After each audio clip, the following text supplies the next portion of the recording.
ሰላም የትምህርት ኢትዮጵያ ተከታታዮች እንደምን አላችሁ?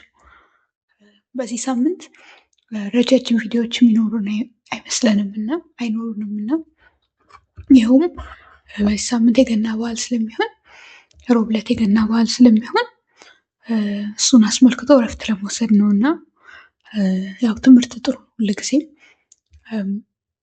ነገር ግን እረፍትም የዛኑ ያህል አስፈላጊ ስለሆነ ረጃጅም ቪዲዮዎች አይኖሩንም ማለት ነው እና በአጫጭር ቪዲዮዎች እንገናኛለን። አንድ ወይም ሁለት አጫጭር ቪዲዮዎች ይኖሩናል። ምናልባት ደግሞ አንዳንዶቻችን የዓመት በዓል እንደዚህ ሲሆን ወይም ትምህርት ቤት በሚዘጋበት አጋጣሚ እረፍት አግኝተን ማጥናት የምንጀምር ሰዎች ልንኖር እንችላለን እና እንደሱ አይነት ነገር ደግሞ ካለ እስከ የተሰሩት ቪዲዮዎች በሙሉ በፕሌሊስት መልኩ ተደራጅተው የዩኒቱ ተቀምጠው ይገኛሉ እና እንደሱ ማግኘት እንችላለን የምንፈልገውን ቪዲዮ ማለት ነው።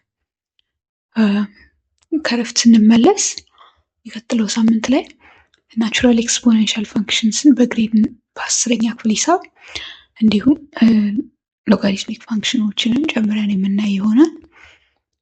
በ9ኛ ክፍል ፊዚክስ ደግሞ በዩኒት 3 ስለ ቬሎሲቲ ዲስፕሌስመንት የምንነጋገር ይሆናል ማለት ነው እና በዚህ አጋጣሚ ፊዚክስ የ9ኛ ክፍል ፊዚክስ ዩኒት 4 ስለ ፎርስ ወርክ ኢነርጂ ፓወር ማየት ወደዛ ማለፍ እንድንሻገር የምትፈልጉ ካላችሁ እዚህ ላይ ጠቁሙንና መስራት እንጀምራለን ማለት ነው።